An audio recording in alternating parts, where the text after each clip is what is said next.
لیکن آپ کے بارے میں امپریشن ہے کہ آپ جو ہیں وہ آپ کی پارٹی جو بنی ہے وہ بنیادی طور پہ خان صاحب کے خلاف بھی بنائی گئی ہے، اور آپ صرف انہی کے خلاف میدان میں اترے ہیں، اور بہت سارے پی ٹی اے کے لوگ جو ہیں اس حوالے سے آپ کے اوپر تنقیدی بھی ہیں۔ میں تو یہ سمجھتا ہوں کہ عمران خان اس ملک کے لیے فساد کی علامت ہے، منافقت کی علامت ہے۔ اس ملک کے اندر ہمارے جیسی پارٹیاں جو ایک طبقاتی سوال کھڑا کرنا چاہتی ہیں ان کی راہ میں سب سے بڑی رکاوٹ ہے۔ ہماری اصل میں لڑائی جو ہے نا وہ ہے اشرافیہ کے ساتھ۔ عمران بھی اشرافیہ کا حصہ ہے، شریف فیملی بھی اشرافیہ کا حصہ ہے، اور بھٹو زرداری فیملی بھی اشرافیہ کا حصہ ہے۔ یہ تو بالکل ہم اس بارے میں بالکل کوئی دو رائے نہیں رکھتے، ایک ہی رائے ہے ہماری۔ اب رہ گئی یہ بات کہ ان میں سے کوئی انقلابی بات کون کرتا ہے، تو وہ تو باقی دونوں تو نہیں کرتے۔ وہ ظاہر علی بھٹو نے کی تھی، اس کے بعد وہ کام ختم ہو گیا۔ اس کے بعد آپ کو پتا ہے ریکنسیلیشن جو ہے وہ زبیر بھٹو کے دور میں سٹارٹ ہوئی، ابھی تک چل رہی ہے، اور ابھی تک مفاہمت کی سیاست دونوں پارٹیاں آپس میں کرتی ہیں، اور عمران بھی ان میں شامل ہوتا ہے کئی دفعہ۔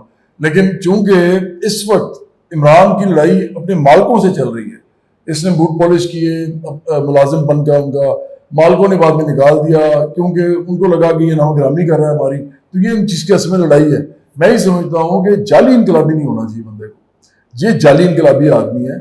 اس آدمی نے پاکستان کے لوگوں کو گمراہ کیا ہے، امریکی سازش کے دائرے سے یہ دوبارہ اس نے اپنی پالیٹکس اٹھائی ہے، اور وہ جھوٹا نعرہ تھا، پھر امپورٹڈ گورنمنٹ، وہ جھوٹا نعرہ تھا جو کہ وہ خود مان رہے ہیں۔ شہباز گل روز ترلے کر رہا ہوتا ہے جا کے امریکہ کے کہ عمران خان کو باہر نکالو، تم اتنے ہی غیرت مند ہو تو امریکہ کی بات کیوں کرتے ہو؟ اور سب سے بڑی بات ہے کہ ہمارے وہاں کر کیا رہے ہو؟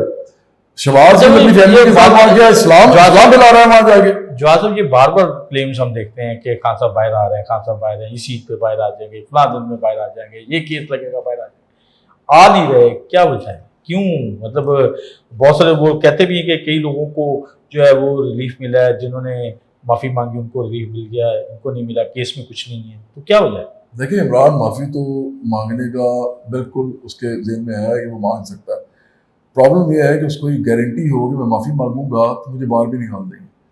اصل بات یہ ہے جو مجھے لگتا ہے کہ عمران پہ اعتبار کو نہیں کرتا، اور اس کی ایک وجہ ہے۔ دیکھیں ریاست جو ہوتی ہے اس کے دھڑے ہوتے ہیں مختلف قسم کے، اس کے اندر ہر وقت کوئی نہ کوئی دھڑے رہتے ہیں، یہ اس میں کوئی شک ہی نہیں ہے۔ کیپٹلزم کے اندر یہ دھڑے نہ ہونا، یہ سمجھنا کہ نہیں ہے تو وہ بیوقوفانہ بات ہے۔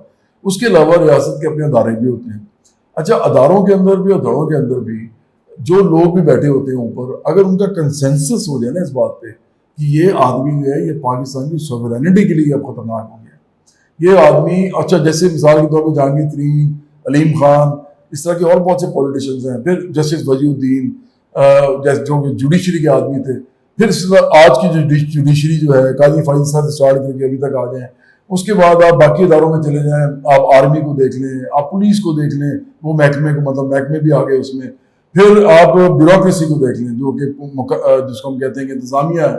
یہ سارے لوگ، ان کا اب ایک کنسنسس ہے، سائلنٹ کنسنسس ہے کہ عمران خان پاکستان کے لیے ٹھیک نہیں ہے۔ یہ میں آپ کو وہ بات بتا رہا ہوں جس وجہ سے خاموشی اتفاق، یہ اتفاق ہے۔ اب وہ اتفاق ہونے کی وجہ عمران خود ہے۔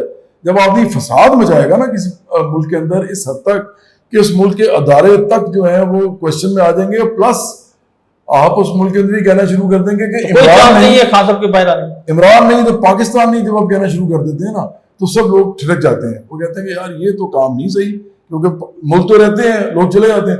مجھے لگتا ہے یہ ان دنوں اس وقت باہر نہیں آنا جب تک یہ معافی سچے دل سے نہیں مانگتے اپنے مالکوں سے، اور پھر وہ ان کی معافی پہ اعتبار بھی کرتے ہیں کہ یہ معافی جو ہے یہ صحیح مانگ رہا ہے، آئندہ کرے گا نہیں کچھ۔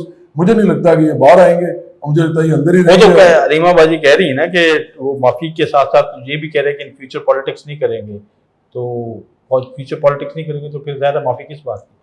اچھا، میں تو بڑا حیران ہوں اس بات پہ، یہ مجھے نہیں پتا کب کہا انہوں نے، یہ اگر انہوں نے کہا ہے تو بڑی میرے لیے حیرت کی بات ہے۔ مطلب وہ کہہ رہے ہیں نا کہ ان کو آگے کوئی اس طرح کی پرمیشن نہیں ہوگی، اچھا عمران پرائم منسٹر نہیں ہے، اس طرح کی چیزیں ہیں۔ اچھا، لیکن عمران جو ہے نا وہ مجھے لگتا ہے کہ دیکھیں میں شوبز کا آدمی ہوں، میڈیا کا میں آدمی ہوں، اور مجھے پتا ہے کہ ہیروز کیسے بنتے ہیں۔ ہیروز کوئی زمین سے نہیں اگتے، آسمان سے بھی نہیں گرتے، یہ سسٹم بناتا ہے۔ کیمرے لگتے ہیں لوگوں پہ، کیمرے لگنے کے ساتھ ساتھ کچھ اور لوازمات بھی شامل ہوتے ہیں تو لوگ ہیرو بنتے ہیں۔ اب یہ عمران خان ہی وہی عمران خان ہے. میں اس کو انڈورس کرنے کے لیے اپنی بات کو یا سپورٹ دینے کے لیے میں یہ بتانا چاہتا ہوں کہ عمران خان کرکٹ کا ہیرو تھا, اور اس کے باوجود 1992 کا ورلڈ کپ جیتنے کے باوجود, 1996 میں شوکت خانہ بنانے کے باوجود, 1997 میں جب اس نے پارٹی بنائی ہے اور 8 سیٹوں سے الیکشن لڑایا تو 8 کی 8 ہار گیا ہے. اس کا مطلب ہے کہ وہ جو ہیرو ہونا ہے اس نے کوئی اس کو فائدہ نہیں دیا سیاست کے اندر. سیاسی ہیرو پھر اس کو کیسے بنایا گیا یہ سب کو پتا ہے. پرویز مشرف سے سٹارٹ کریں, 2002 میں سیٹ دی اس کو میاں والی کی, اور اس کے بعد 50 لوگ آفر تو ویسے پہلے بھی ہوئی تھی, وہ ڈاکٹر وہ عبدالستار ریزوی صاحب کے دور میں بھی وہ بیچارے گھبرا کے اپنا جو پروگرام تھا فلاحی وہ بھی چھوڑ گئے تھے کچھ ایسے. ہاں بالکل, یہ بالکل ہوتا رہا ہے. بلکہ مجھے تو یاد ہے کہ عبدالستار ریزوی صاحب جو تھے وہ ان کے جو بیٹے ہیں ان کے ساتھ میری بڑے اچھے مراسم ہیں, وہ مجھے بتاتے ہیں کہ عبدالستار ریزوی صاحب بالکل پسند نہیں کرتے تھے عمران کو. اس کی وجہ یہ ہے کہ اس نے ایک جعلی قسم کا, میں یہ نہیں کہتا خیاتی ادارہ تو جو بھی بنایا جاتا ہے چل رہا ہوتا ہے تو ہم اس کو سپورٹ دیں گے, میں تو ہمیشہ سپورٹ دوں گا, لیکن ایک جعلی امیج بنانا کہ جی میں بہت بڑا ایک فلاحی امیج ہوں, کس کے مقابلے میں عبدالستار ریزوی کے, جو کہ چھوٹے سے کمرے میں پوری زندگی گزار دی, جو کہ قبروں کے اندر گھس جاتا تھا, جو کہ نالوں میں گھس کے لاشیں نکالتا تھا. وہ آدمی جہاز کو ڈوبتا تھا تو اس کے اندر گھس جاتا تھا. میں ہی سمجھتا ہوں کہ یہ عمران نے جب یہ امیج اپنا کھڑا کیا چیریٹی والا, تو یہ ایک عجیب و غریب قسم کا ایک تضاد پیدا ہوا کہ ایک آدمی اس طرح کا ہے سمپل عبدالستار ریزوی جیسا, اور ایک عمران جیسا. اور عبدالستار ریزوی یہ بھی کہتے تھے کہ میں سیاسی آدمی ہوں اصل میں, لیکن چونکہ مجھے سیاست نہیں کرنے دی گئی, کیونکہ میں سمجھتا ہوں کہ اس ملک کے اندر میرے جیسے لوگوں کو سیاست نہیں کرنے دی جاتی, اس لیے میں یہ والا کام کر رہا ہوں. تو عمران خان تو ساری عمر جو ہے مفاہمت کا کام کیا ہے, ساری عمر سے بوٹ پالش کی ہے. اس کے علاوہ جو امیج بنایا ہے یہ اربوں روپے کی جائیدادوں میں رہتا ہے, اس کی 14 جائیدادیں ہیں اور ان میں سے 2 گھر جو ہیں اربوں کے ہیں. تو مجھے بتائیں کہ یہ کون سا چیریٹی کا امیج ہوتا ہے. تو عبدالستار ریزوی جو ہے وہ اپنے کام کے بہت بڑے آدمی تھے, میرا نہیں خیال ان کے ساتھ کسی کو ملانا چاہیے.